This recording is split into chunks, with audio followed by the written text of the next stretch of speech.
Assalamualaikum warahmatullahi wabarakatuh. Alhamdulillah, wassalatu wassalamu ala rasulillah wa ala alihi wa sahbihi wa mawalah mabadu.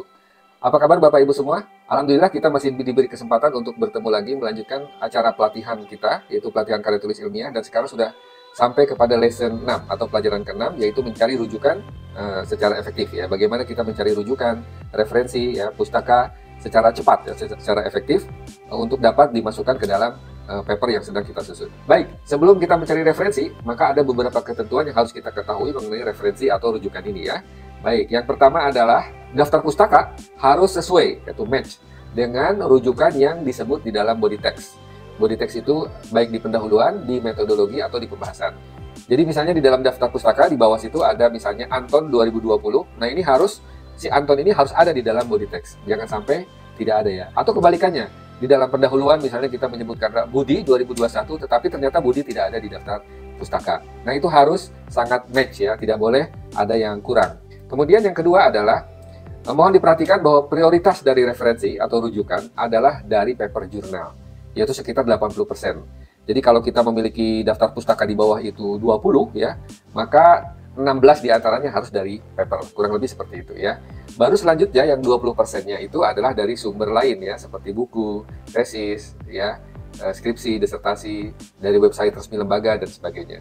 Jadi sekali lagi minimum ya, rujukan dari paper jurnal itu adalah 80%. Bagaimana jika semuanya rujukannya adalah dari paper jurnal? Oh itu tentu lebih bagus lagi ya, tentu lebih bagus lagi.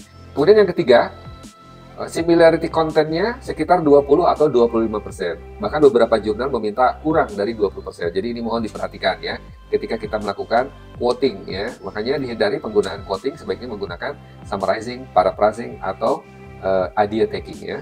Kemudian gunakan referensi yang terbaru ya. Beberapa jurnal menghendaki 3 atau sampai 5 tahun terakhir. Jadi makin baru, maka rujukan itu makin bagus ya. Kemudian ya, untuk aman ya, untuk aman memang ini tidak ada ketentuan baku, tapi setidaknya kalau di atas 15 itu biasanya aman. Tapi kalau misalnya cuma 8, 7 itu biasanya paper akan dikembalikan dan kita diminta untuk menambah jumlah referensi ya. Jadi buatlah 15 minimum itu ya. Lebih banyak tentunya lebih bagus. Kemudian, nah, upayakan menggunakan beberapa rujukan dari jurnal yang akan dituju. Misalnya Bapak Ibu akan mengirimkan papernya nanti ke jurnal sosiologi misalnya gitu kan. Maka kita cari beberapa paper di jurnal sosiologi tersebut, kemudian kita tambahkan beberapa paper sebagai rujukan di paper kita gitu ya. Maka jurnal itu akan senang ya. Oke, selanjutnya pastikan gaya selingkung sesuai dengan gaya selingkung jurnal yang akan dituju ya. Karena gaya selingkung itu ada yang misalnya apa, ada yang IEEE dan sebagainya ya. Jadi dipastikan cara penulisan rujukan ya, jenis font, ukuran font, spasi dan sebagainya itu sesuai dengan gaya selingkung yang digunakan oleh jurnal yang akan kita tuju. Dan terakhir gunakan Mendeley agar pengelolaan rujukan di dalam paper kita itu bagus ya, seperti itu Bapak Ibu. Nah baik Bapak Ibu sekalian, sebagaimana kita ketahui ya, mungkin Bapak masih ingat dengan gambar ini ya, yang ditampilkan pada pembelajaran hari pertama ya. Kita mengetahui bahwa posisi rujukan atau referensi di dalam sebuah paper itu hanya ada di 3 tempat, yaitu di pendahuluan ya, di metodologi ya, di metodologi itu boleh ada rujukan. Kemudian di pembahasan, ketika kita melakukan pembahasan di situ juga boleh ada referensi. Di tempat lain itu tidak ada ya, tidak ada referensi. Ya, tidak boleh menyimpan referensi misalnya di abstrak atau di kesimpulan gitu ya. Jadi referensi itu hanya di 3 tempat tersebut ya. Baik. Nah, di mana kita bisa mencari rujukan atau referensi? Tentunya banyak sekali ya direktori jurnal ilmiah yang menyediakan link kepada jurnal-jurnal ilmiah ya. Ini di antara beberapa ya, ini baru beberapa nih. Yang paling sering saya gunakan adalah di Google Scholar dan di Doaj ya, itu yang paling sering saya gunakan. Di tempat lain juga sama sebetulnya. Nanti saya akan mempraktekkan bagaimana mencari di Google Scholar ya. Baik, seperti itu ya Bapak Ibu sekalian. Nah, ini adalah kita langsung praktek nih sekarang ya, langsung praktek ya, supaya lebih mendarat, mengena, kita langsung praktek bagaimana sih sebetulnya melakukan sitasi, mencari rujukan dengan cara yang cepat ya. Baik, di sini misalnya ada contoh pendahuluannya. Ini sebetulnya salah satu dari paper saya yang sudah publish ya. Saya sengaja ambil pendahuluannya di sini. Judulnya itu tentang dinamika morfologi pantai Kabupaten Tangerang, Banten ya. Jadi ini tentang morfologi pantai.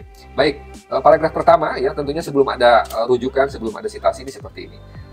Ini diperoleh tentunya dari background knowledge kita saja ya. Oke, misalnya pantai utara Jawa yang lebih dikenal dengan istilah Pantura mengalami tingkat abrasi yang tinggi. Begitu juga di pesisir pantai Provinsi Banten. Tingkat abrasi juga dilaporkan sangat tinggi. Tidak hanya abrasi, pesisir Pantura Jawa di beberapa titik juga mengalami penambahan wilayah daratan. Jadi selain ada abrasi, pengurangan, tetapi ada juga penambahan wilayah daratan akibat proses sedimentasi. Sedimentasi alami atau yang dikenal dengan istilah akresi ya. Proses akresi juga terjadi di Provinsi Banten. Nah, ini kurang lebih adalah dari background knowledge kita, dari pengalaman kita ya, karena saya memang di bidang coastal ecology, jadi saya tahu mengenai hal ini ya. Tugas kita adalah bagaimana menambahkan rujukan agar tulisan kita ini, pendapat kita ini ada pendukungnya. Oke, kita langsung saja praktik ya. Jadi saya akan pindahkan dulu ini ke Word ya. Oke. Nah, kebetulan sudah saya pindahkan ke Word seperti ini. Jadi ini masih polos ya, masih polosan, masih belum ada rujukan. Nah, Bapak Ibu sekalian, kita akan memberikan rujukan kalimat per kalimat ya. Misalnya yang pertama ini, pantai utara Jawa yang lebih dikenal dengan istilah Pantura mengalami tingkat abrasi yang tinggi. Oke, kita harus mencari rujukan yang menguatkan pendapat kita ini. Di mana mencarinya? Ya tadi saya bilang salah satunya bisa di Google Scholar ya. Oke, sekarang kita ketik Google Scholar-nya. Ya, ini Google Scholar. Oke. Ya, kita ketikkan di sini misalnya apa? Abrasi di Pantura tinggi misalnya gitu. Nah, di sini ya. Di sini ada nih. Nah, ini ada 2 ya. Oke, katakanlah kita sudah mendapat 2 di sini ya. Coba nanti kita baca ya. Kita baca misalnya salah satunya gini dulu lah ya, yang gini. Oke. Nah, ini bentuknya paper ya.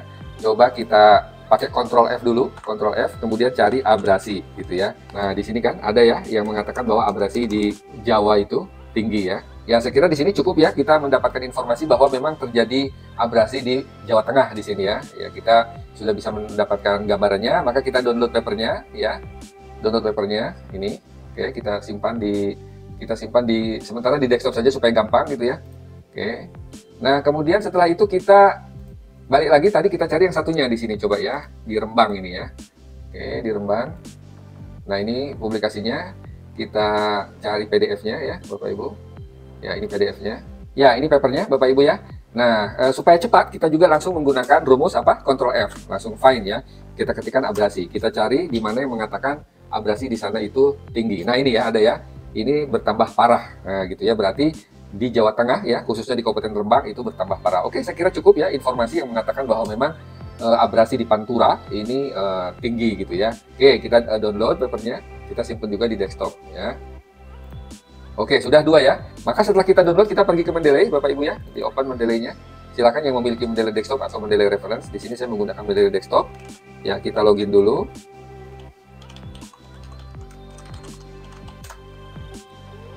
Ya, oke. Nah, di sini sebelumnya saya sudah membuat sebuah folder kosong di sini ya. Untuk menambahkan folder, tinggal gampang aja di sini klik tambah folder ya. Di sini kita akan mengumpulkan paper-paper yang terkait dengan kita akan mengumpulkan rujukan-rujukan yang terkait dengan paper kita ya. Oke, tadi kita sudah dapat di mana? Di sini ya, di desktop. Ini kita tarik ke sini. Oke, kemudian tadi satu lagi mana ya? Kita cek, nah ini dia. Kita tarik ke sini. Nah, ini sudah 2 rujukan kita masukkan ke Mendeley. Kita cek dulu apakah judul, kemudian penulis, kemudian nama jurnal, tahun, volume dan semuanya sudah cocok. Coba kita double klik di sini. Iya, 2016. Oke, katakanlah ini sudah cocok. Kita cek yang satu lagi. Ya seperti ini.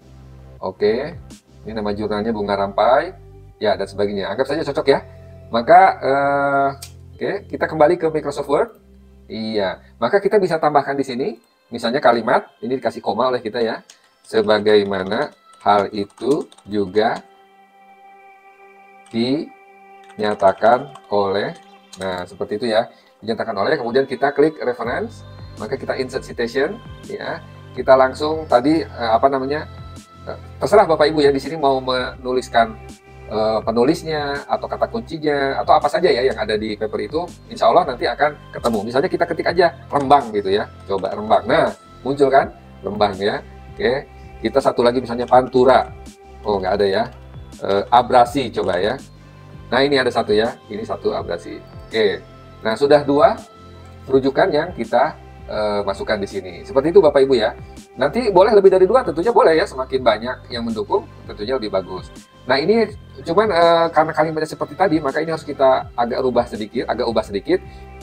Dinyatakan oleh ini kurung bukanya kita delete ya, kemudian kita pindahkan ke sini.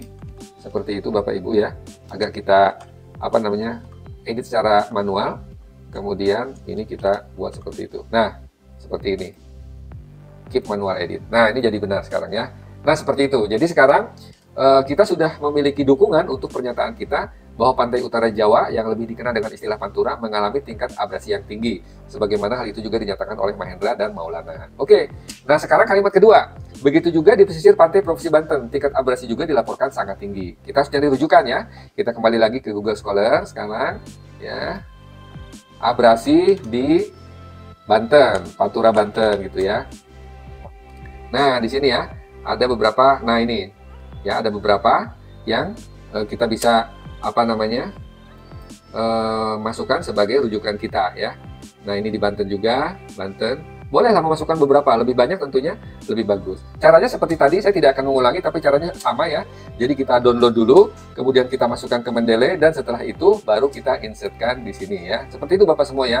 Sampai semua kalimat yang ada di paper kita itu semuanya ada rujukannya ya. Makin banyak tentunya makin bagus ya Bapak Ibu semua ya. Nah itu cara yang paling cepat ya. Karena setelah paper itu kita masukkan ya, maka kita sebetulnya tidak perlu lagi baca semua paper itu ya. Jadi yang penting amanah ilmiah sudah kita lakukan. Amanah ilmiahnya apa? Yaitu bahwa ada yang mengatakan di salah satu bagian di paper tersebut, misalnya mengatakan bahwa memang terjadi abrasi di Provinsi Banten. Cukup ya. Ketika informasi itu kita sudah dapatkan, maka kita tidak perlu lagi baca papernya ya, tidak perlu. Nah, jadi seperti itu Bapak Ibu ya. Bapak Ibu melakukan penambahan citasi ke dalam paper kita seperti ini caranya. Baik di pendahuluan, atau di metodologi, atau di pembahasan. Semuanya seperti ini ya. Nah, setelah semua paper kita mendapatkan citasi, maka tentunya di paling bawah sekali ya kita akan mencantumkan daftar pustaka ya. Nah, bagaimana caranya mencantumkan daftar pustaka secara otomatis? Ya, gampang saja. Kita tinggal klik insert bibliografi. Nah, maka semua dari citasi-citasi yang sudah kita lakukan di atas, baik di pendahuluan, di metodologi, atau di pembahasan, semuanya akan otomatis muncul di sini. Gitu ya Bapak Ibu ya. Jadi dengan menggunakan Mendeley ini sangat mudah sekali. Saya kira demikian ya Bapak Ibu ya. Mudah-mudahan Bapak Ibu bisa lancar karena ini hanya bisa dilakukan dengan praktek ya. Jadi learning by doing ya. Silahkan Bapak Ibu untuk melengkapi papernya nanti dan kemudian melengkapi citasinya. Saya akhiri, alhamdulillah. Assalamualaikum warahmatullahi wabarakatuh. Bye-bye.